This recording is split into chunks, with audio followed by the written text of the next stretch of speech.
Hello friends, welcome to our YouTube channel the Nepali technology. कृपया हतार नगरी ध्यान दिएर सुन्नुहोला। आज मैले तपाईहरुको लागि शिक्षक सेवा आयोगले लिने निम्न माध्यमिक तहको अध्यापन अनुमति पत्र अर्थात् टिचिङ लाइसेन्सको परीक्षामा सोध्न सकिने अति सम्भावित नमुना प्रश्नोत्तरको सेट 2 लिएर आएको छु। यो सेट माध्यमिक तहको अध्यापन अनुमति पत्रको परीक्षा दिनेहरुको लागि पनि उति नै महत्त्वपूर्ण छ। यदि तपाईले अहिलेसम्म नमुना प्रश्नोत्तरको सेट 1 हेर्नु भएको छैन भने सेट 1 अवश्य हेर्नुहोला। यो मोडेल सेटमा सामान्य शिक्षा, शैक्षिक व्यवस्थापन र शिक्षण प्रक्रिया सबैबाट प्रश्नहरू समावेश गरिएको छ। यो मोडेल सेट तपाईहरुलाई प्र्याक्टिस गर्नका लागि बनाइएको हो। त्यसैले जसरी तपाईहरुले शिक्षक सेवा आयोगले लिने अध्यापन अनुमति पत्रको परीक्षामा उपस्थित भएर 1 घण्टाको समय अवधि भित्र रहेर परीक्षा दिनुहुन्छ, त्यसरी नै यो मक टेस्ट दिनुहोला। तपाईहरुले कतिवटा प्रश्नहरुको सही उत्तर मिलाउनुहुन्छ कमेन्ट अवश्य गर्नुहोला। यो परीक्षा वास्तविक परीक्षा जस्तै महसुस गरेर दिनुहोला। यो सेट बनाउन धेरै मेहनत लागेको छ।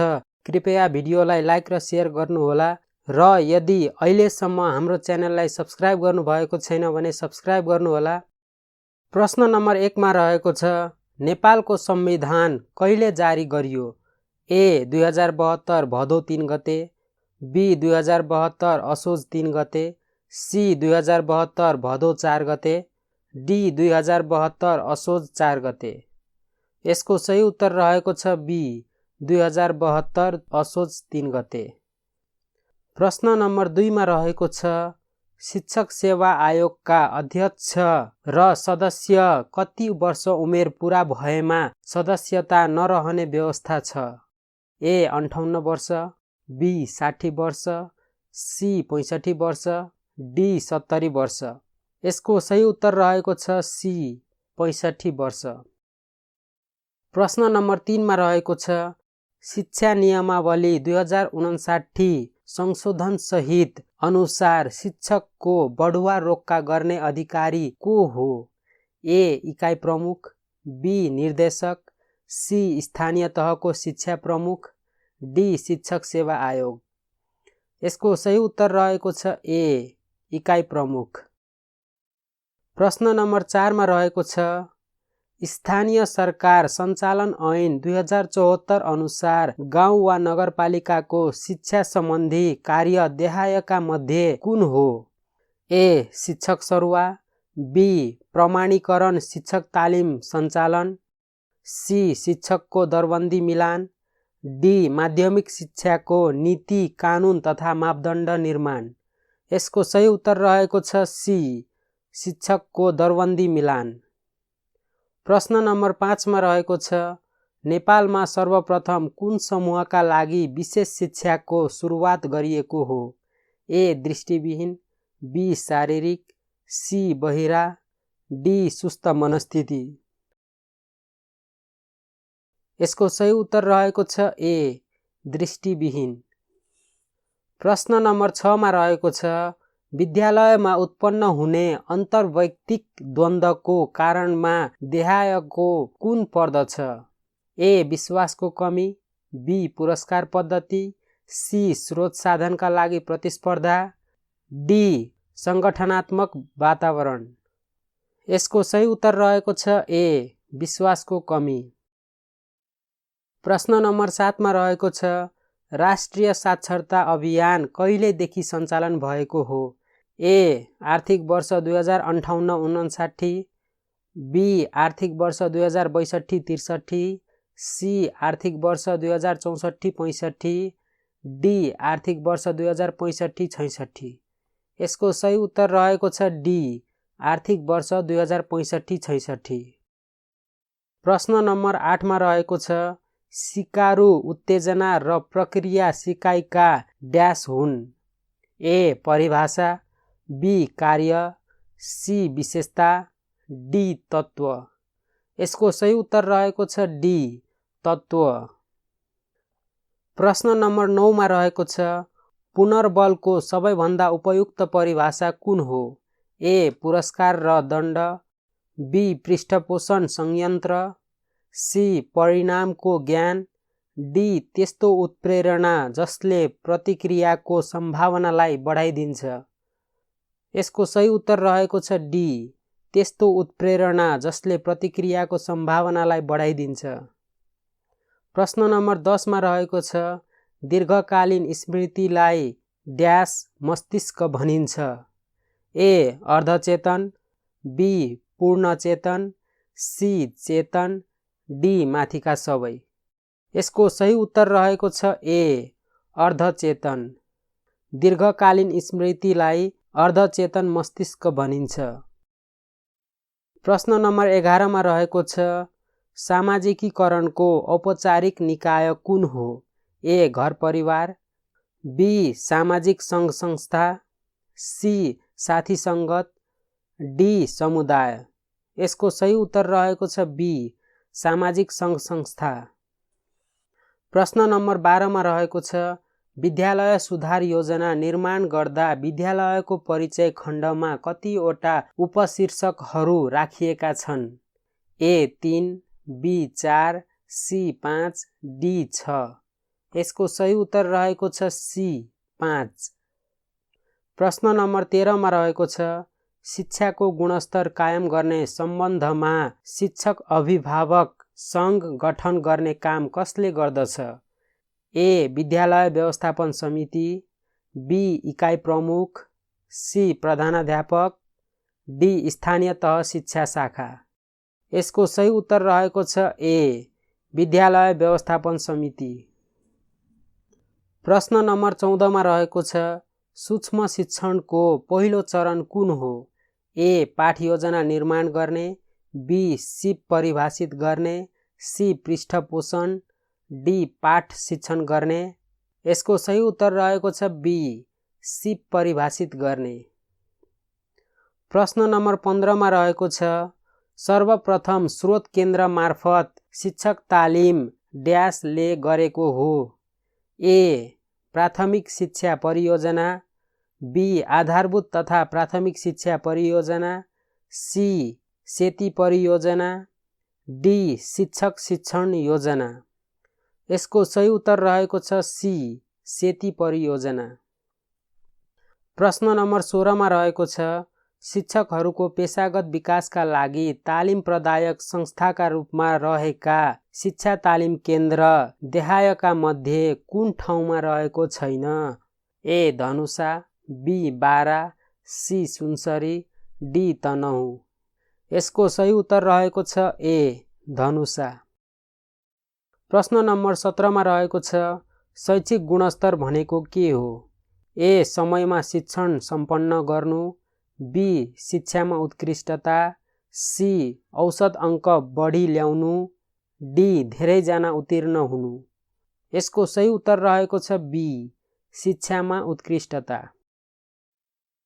प्रश्न नम्बर 18 मा रहेको छ डकार कार्य ढाँचाले शैक्षिक गुणस्तरलाई कतिवटा पक्षबाट परिभाषित गरेको छ? ए 2 पक्ष, बी 3 पक्ष, सी 4 पक्ष, डी 5 पक्ष। यसको सही उत्तर रहेको छ सी 4 पक्ष। प्रश्न नम्बर 19 मा रहेको छ शैक्षिक गुणस्तरमा प्रभाव पार्ने पक्षहरूमा देहायका मध्ये कुन प्रक्रियासँग सम्बन्धित छ? ए सामाजिक लाभ, बी शिक्षण विधि, सी विद्यालय तयारी, डी पूर्व ज्ञान। यसको सही उत्तर रहेको छ बी शिक्षण विधि।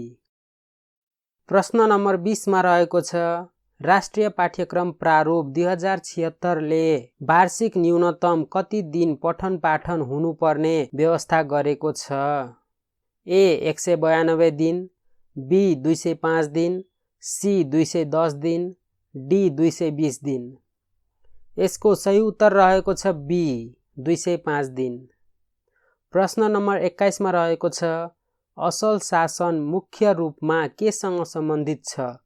ए उत्तरदायित्व, बी व्यवस्थापन, सी जवाफदेहिता, डी सुशासन। यसको सही उत्तर रहेको छ डी सुशासन। प्रश्न नम्बर 22 मा रहेको छ एक कार्यालयबाट अर्को कार्यालयलाई पत्रचार गर्दा राखिने नियमित तथा व्यवस्थित अभिलेख ड्यास हो। ए चलानी, बी दर्ता, सी रजिस्ट्री, डी फाइलिङ। यसको सही उत्तर रहेको छ ए चलानी। प्रश्न नम्बर 23 मा रहेको छ कार्यालय व्यवस्थापन अन्तर्गत सञ्चारको परम्परागत सरल सस्तो प्रचलित एवं महत्त्वपूर्ण साधन देहायका मध्ये कुन हो? ए अभिलेख व्यवस्थापन, बी पत्र व्यवहार, सी स्टाफ बैठक, डी नागरिक वडापत्र। यसको सही उत्तर रहेको छ बी पत्र व्यवहार। प्रश्न नम्बर 24 मा रहेको छ कक्षा कोठा व्यवस्थापनमा कुन कुरा पर्दैन? ए वार्षिक कार्ययोजनाको रखाई, बी विद्यार्थीको बसाई, सी कालोपाटीको रखाई, डी कक्षा कोठाको सरसफाई। यसको सही उत्तर रहेको छ ए वार्षिक कार्ययोजनाको रखाई। प्रश्न नम्बर 25 मा रहेको छ गुणस्तरीय शिक्षाका लागि बालमैत्री विद्यालयका कतिवटा पक्ष निर्धारण गरिएको छ? ए 7, बी 8, सी 9, डी 10। यसको सही उत्तर रहेको छ सी 9। प्रश्न नम्बर 26 मा रहेको छ व्यवस्थापनका कार्यलाई योजना, सङ्गठन, निर्देशन, समन्वय र नियन्त्रणका रूपमा कसले उल्लेख गरेका हुन्? A James L Lundy, B George R Terry, C Henri Fayol, D Stephen Robbins. यसको सही उत्तर रहेको छ सी हेनरी फेयोल। प्रश्न नम्बर 27 मा रहेको छ एउटा शिक्षकले दिनभर एउटै कक्षामा सबै विषय शिक्षण गर्दछ भने त्यस्तो शिक्षणलाई के भनिन्छ? ए कक्षा शिक्षण, बी बहुकक्षा शिक्षण, सी विषय शिक्षण, डी वर्गरहित शिक्षण। यसको सही उत्तर रहेको छ ए कक्षा शिक्षण। प्रश्न नम्बर 28 मा रहेको छ पाठ्यक्रम विकासलाई क्रमबद्ध चरणको रूपमा कसले लिएका हुन्? ए फ्रोवेल, बी टावा, सी टाइलर, डी हिवलर। यसको सही उत्तर रहेको छ बी टावा। प्रश्न नम्बर 29 मा रहेको छ राष्ट्रिय पाठ्यक्रम प्रारूप 2076 अनुसार माध्यमिक शिक्षाका धार देहायक मध्ये कुन हो? ए साधारण, बी प्राविधिक तथा व्यावसायिक, सी परम्परागत, डी माथिका सबै। यसको सही उत्तर रहेको छ डी माथिका सबै। प्रश्न नम्बर 30 मा रहेको छ आधारभूत शिक्षा पाठ्यक्रम 2076 ले कक्षा 4 देखि 5 मा वार्षिक कति पाठ्य घण्टा पठन पाठन गरिने व्यवस्था गरेको छ? ए 28 पाठ्य घण्टा, बी 30 पाठ्य घण्टा, सी 32 पाठ्य घण्टा, डी 35 पाठ्य घण्टा। यसको सही उत्तर रहेको छ सी 32 पाठ्य घण्टा। प्रश्न नम्बर 31 मा रहेको छ पाठ्यक्रम विकास केन्द्रले स्थानीय पाठ्यक्रम विकास तथा कार्यान्वयन मार्गदर्शन कहिले जारी गर्यो? A Vikram Samvat 2060, B Vikram Samvat 2066, C Vikram Samvat 2070, D Vikram Samvat 2076। यसको सही उत्तर रहेको छ डी विक्रम सम्वत 2076। प्रश्न नम्बर 32 मा रहेको छ नेपालमा विद्यालय स्तरीय पाठ्यक्रमको विषयगत खण्डमा देहायको कुन समावेश गरिँदैन? ए कक्षागत सिकाइ उपलब्धि, बी शिक्षाको संरचना, सी विधा वा विषयवस्तुको क्षेत्र, डी मूल्याङ्कन प्रक्रिया। यसको सही उत्तर रहेको छ बी शिक्षाको संरचना। प्रश्न नम्बर 33 मा रहेको छ छलफल विधिको फाइदा देहायका मध्ये कुन होइन? ए नेतृत्व क्षमताको विकास, बी सबै विषयवस्तुमा उपयोगी, सी विद्यार्थीको सक्रिय सहभागिता, डी सहयोगात्मक सामूहिक क्रियाकलाप। यसको सही उत्तर रहेको छ बी सबै विषयवस्तुमा उपयोगी। प्रश्न नम्बर 34 मा रहेको छ कम समयमा धेरै विषयवस्तुको ज्ञान दिन उपयोगी शिक्षण विधि कुन हो? ए प्रवचन, बी प्रयोगात्मक, सी छलफल, डी समस्या समाधान। यसको सही उत्तर रहेको छ ए प्रवचन। प्रश्न नम्बर 35 मा रहेको छ परियोजना विधिको विकास कहिले भएको हो? ए सन् 1888, बी सन् 1908, सी सन् 1918, डी सन् 1938। यसको सही उत्तर रहेको छ सी सन् 1918। प्रश्न नम्बर 36 मा रहेको छ निर्माणात्मक मूल्याङ्कनको उद्देश्य तलका मध्ये कुन हो? ए शिक्षकको कमजोरी पत्ता लगाउनु, बी विद्यार्थीको कमजोरी थाहा पाउनु, सी शिक्षण सिकाइ क्रियाकलापमा सुधार ल्याउनु, डी सिकाइको मापन गर्नु। यसको सही उत्तर रहेको छ सी शिक्षण सिकाइ क्रियाकलापमा सुधार ल्याउनु। प्रश्न नम्बर 37 मा रहेको छ नेपाली विषयको भाइवा परीक्षा तलका मध्ये कुन श्रेणीमा पर्दछ? ए मौखिक परीक्षा, बी वस्तुगत परीक्षा, सी प्रयोगात्मक परीक्षा, डी स्तरयुक्त परीक्षा। यसको सही उत्तर रहेको छ ए मौखिक परीक्षा। प्रश्न नम्बर 38 मा रहेको छ विद्यार्थीहरूमा प्रतियोगितात्मक भावनाको विकास गराउन तलका मध्ये के गर्नु बढी उपयोगी मानिन्छ? ए निर्देशन दिने, बी अभिप्रेरित गर्ने, सी सामान्य सजाय दिने, डी माथिका सबै। यसको सही उत्तर रहेको छ बी अभिप्रेरित गर्ने। प्रश्न नम्बर 39 मा रहेको छ विशिष्टीकरण तालिका के को लागि उपयोगी हुन्छ?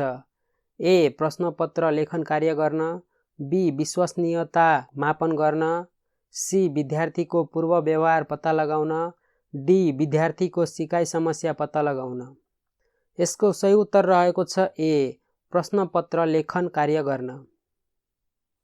प्रश्न नम्बर 40 मा रहेको छ कार्यमूलक अनुसन्धानको मुख्य उद्देश्य के हो? ए संस्थामा सुधार ल्याउनु, बी व्यक्तिमा सुधार ल्याउनु, सी आफ्नो काममा सुधार ल्याउनु, डी काममा सुधार ल्याउनु। यसको सही उत्तर रहेको छ सी आफ्नो काममा सुधार ल्याउनु। प्रश्न नम्बर 41 मा रहेको छ मामला अध्ययनको प्रयोग सर्वप्रथम कुन क्षेत्रमा गरिएको थियो? ए अर्थशास्त्र, बी सिकाइ सिद्धान्त, सी सामाजिक विज्ञान, डी मनोविज्ञान। यसको सही उत्तर रहेको छ सी सामाजिक विज्ञान। प्रश्न नम्बर 42 मा रहेको छ घटना अध्ययनको प्रयोग सर्वप्रथम के को अध्ययनमा प्रयोग गरिएको थियो? ए आँखा र सोको चाल सम्बन्धी अध्ययन, बी सिकाइ सामग्रीको अध्ययन, सी पारिवारिक बजेटको अध्ययन, डी विकासमा सांस्कृतिक प्रभाव। यसको सही उत्तर रहेको छ सी पारिवारिक बजेटको अध्ययन। प्रश्न नम्बर 43 मा रहेको छ स्वीकृत सिद्धान्तका आधारमा शैक्षिक समस्याको समाधान गर्ने कार्य कुन अनुसन्धान अन्तर्गत पर्दछ? ए कार्यमूलक अनुसन्धान, बी आधारभूत अनुसन्धान, सी घटना अध्ययन, डी व्यावहारिक अनुसन्धान। यसको सही उत्तर रहेको छ डी व्यावहारिक अनुसन्धान। प्रश्न नम्बर 44 मा रहेको छ नेपालमा सर्वप्रथम कम्प्युटर कहिले भित्रिएको थियो? ए विक्रमसम्म 2008, बी विक्रमसम्म 2018, सी विक्रमसम्म 2028, डी विक्रमसम्म 2038। यसको सही उत्तर रहेको छ सी विक्रमसम्म 2028। प्रश्न नम्बर 45 मा रहेको छ कम्प्युटरका पिता भनेर कसलाई चिनिन्छ? ए चार्ल्स जर्ड, B Charles Babbage, C William Powell, D William Church. यसको सही उत्तर रहेको छ बी चार्ल्स बेबेज। प्रश्न नम्बर 46 मा रहेको छ देहायका मध्ये कुन फन्ट स्टाइलभित्र पर्दैन? A regular, B superscript, C italics, D bold. यसको सही उत्तर रहेको छ बी सुपरस्क्रिप्ट। प्रश्न नम्बर 47 मा रहेको छ तल दिएको एकपछि अर्को शब्द भए झै त्यसपछि आउने शब्द पछाडि के आउँछ अनुमान गर्नुहोस्। धनीको गरिब भए झै दुश्मनको के हुन्छ? ए हतियार, बी घृणा, सी मित्र, डी युद्ध। यसको सही उत्तर रहेको छ सी मित्र। धनीको विपरीत गरिब भए जस्तै दुश्मनको विपरीत मित्र हुन्छ। प्रश्न नम्बर 48 मा रहेको छ रामसँग 8 रुपैयाँ छ, यदि उसँग 2 रुपैयाँ कम भएको भए श्यामसँग भएको रुपैयाँको 1/3 हुन्थ्यो भने रामसँग भन्दा श्यामसँग कति रुपैयाँ बढी छ? ए रु 8, बी रु 10, सी रु 12, डी रु 14। यसको सही उत्तर रहेको छ बी रु 10। प्रश्न नम्बर 49 मा रहेको छ एउटा पाइपलाई 2 वटा टुक्रामा विभाजन गरियो। लामो टुक्राको लम्बाइ पाइपको कुल लम्बाइको 90% छ भने लामो टुक्रा छोटो टुक्रा भन्दा कति प्रतिशत लामो छ? ए 80%, बी 90%, सी 800%, डी 900%। यसको सही उत्तर रहेको छ सी 800%। प्रश्न नम्बर 50 मा रहेको छ एक वस्तुको अंकित मूल्य क्रय मूल्यको दोब्बर छ। 50% नाफा कमाउनको लागि छुट प्रतिशत कति हुनुपर्छ? ए 20%, बी 25%, सी 30%, डी 50%।